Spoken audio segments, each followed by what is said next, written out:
Attention, Red Fleet Vessel Defiance. This is the Master Simulation Controller aboard the science vessel Oppenheimer.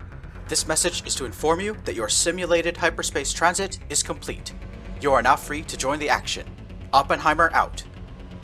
As soon as the message terminated, Commander Tulani raised his voice and called out to the rest of the crew, General Quarters, all hands to your battle stations. Set ASW Condition 1, up and forward on your starboard side, down and aft on your port side.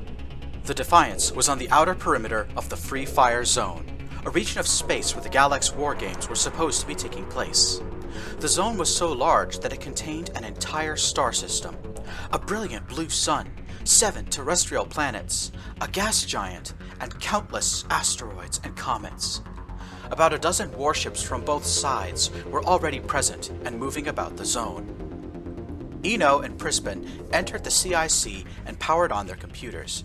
She grabbed a microphone and called the bridge. Tactical Officer online, Ino reported.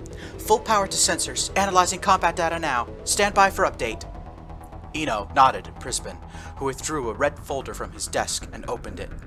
The word exercise was stamped in white on the folder. After reading the document for a few moments, Prisbin clicked the talk button on his microphone.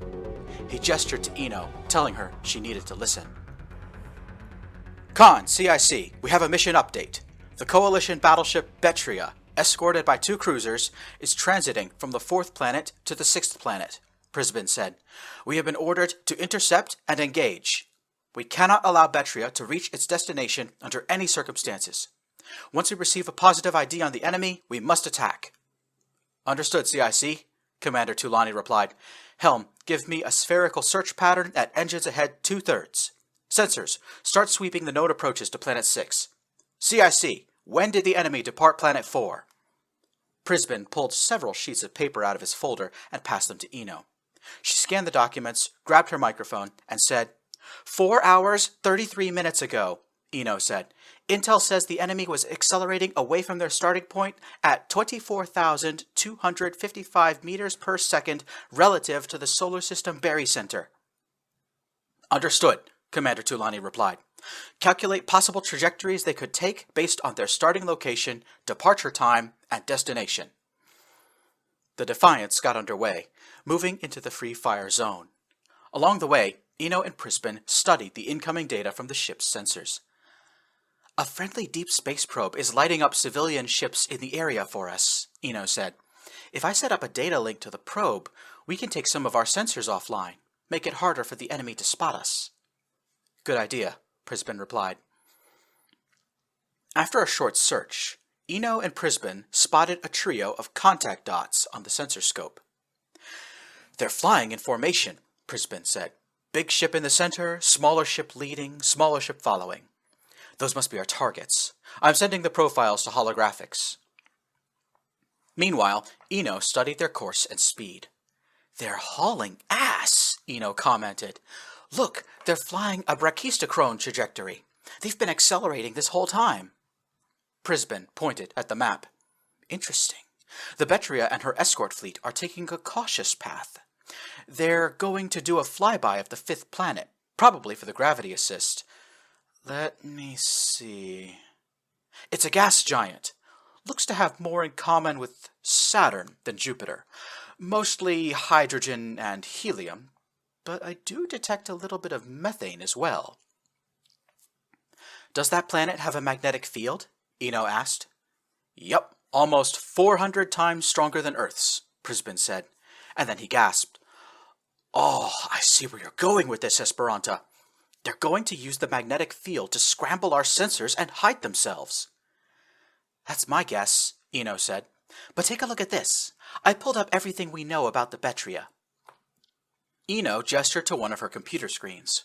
The unclassified version of the Betria's design schematics were pulled up. Volodymyr Zelensky class battleship Betria. Class, supercapital. Combat role, long-range artillery. Max acceleration, 70 meters per second squared. Sublight propulsion, impulse thrusters. Sensors, subspace sensors, disabled, replaced by gravitic sensors. Armament, kinetic artillery, quantum missiles, advanced railguns, X-ray laser. Spinal-mounted tachyon lance. Ino swiped her finger across the touchscreen. I've been working on the calculations for hours, Ino said. Remember when the simulation controller said that everyone would be handicapped by the simulated nebula? Sure, Prisbin replied. What are you thinking? Normally, the Betria runs with a subspace sensor suite, Ino said. A newer and more advanced version of our own gravitic sensors.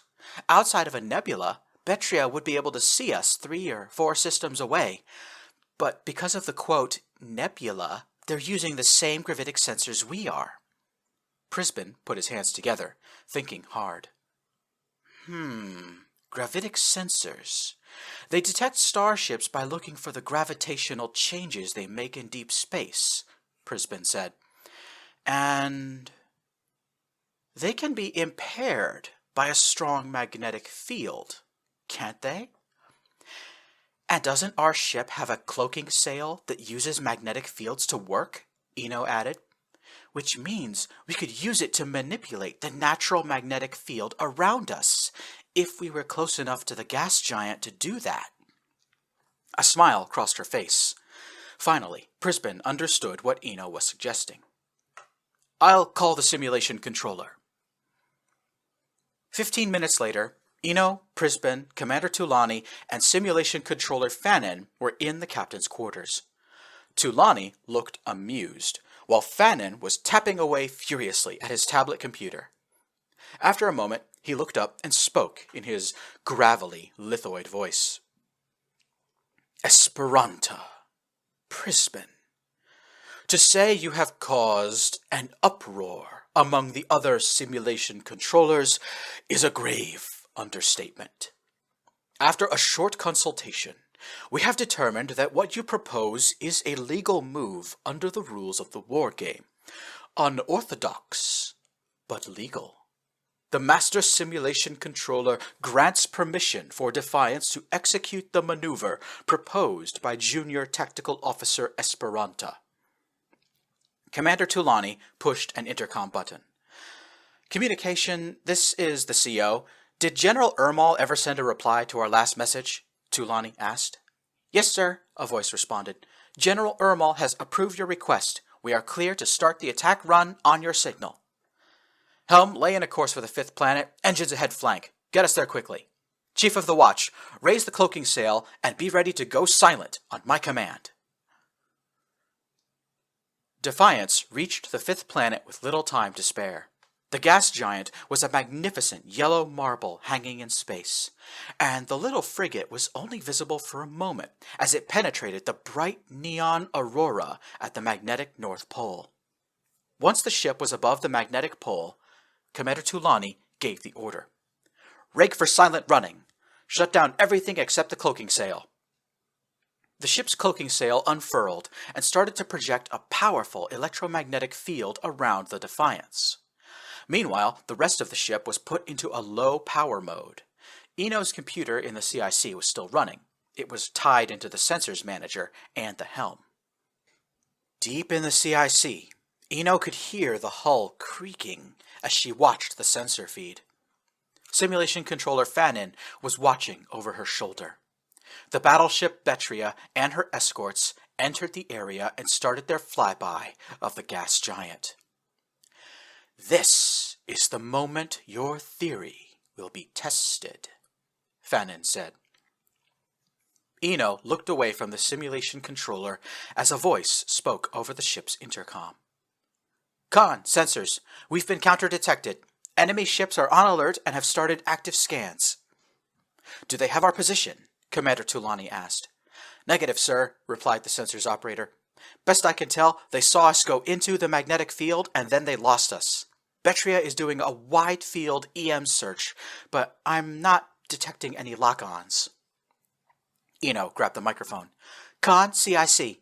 I can confirm we have entered the Betria's sensory blind spot.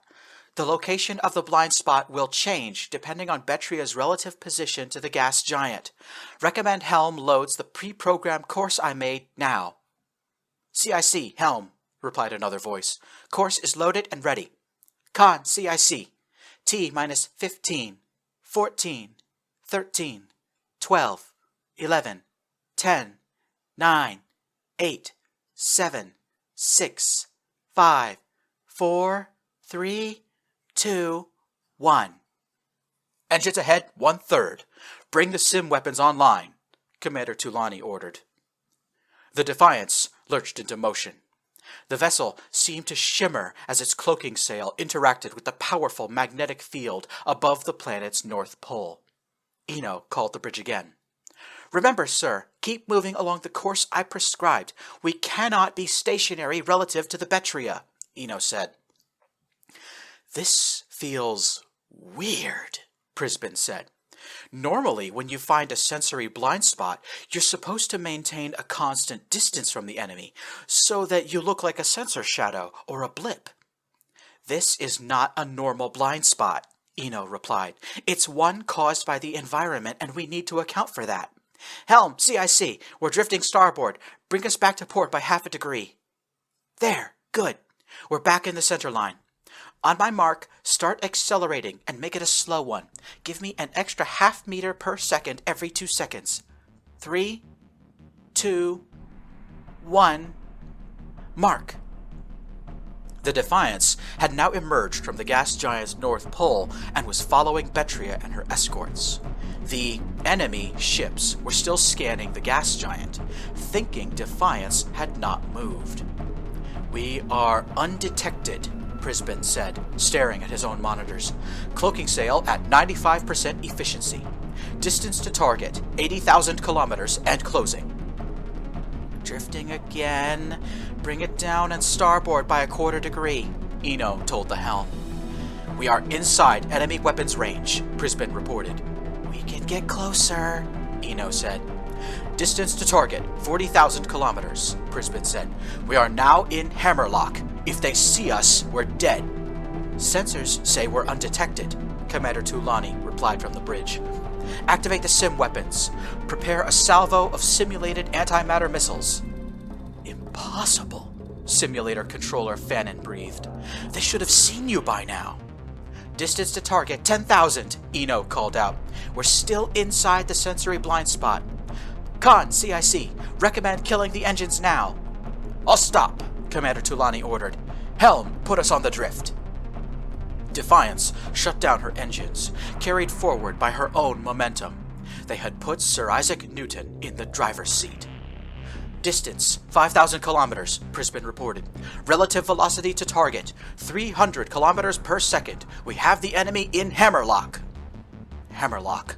The point where it was physically impossible to dodge weapons fire in space. Target their bridge, communications relay, magazines, antimatter reactor, and life support, Tulani ordered. Open fire! The Defiance shot past Betria at high speed, blasting her foe with simulated weapons as she went.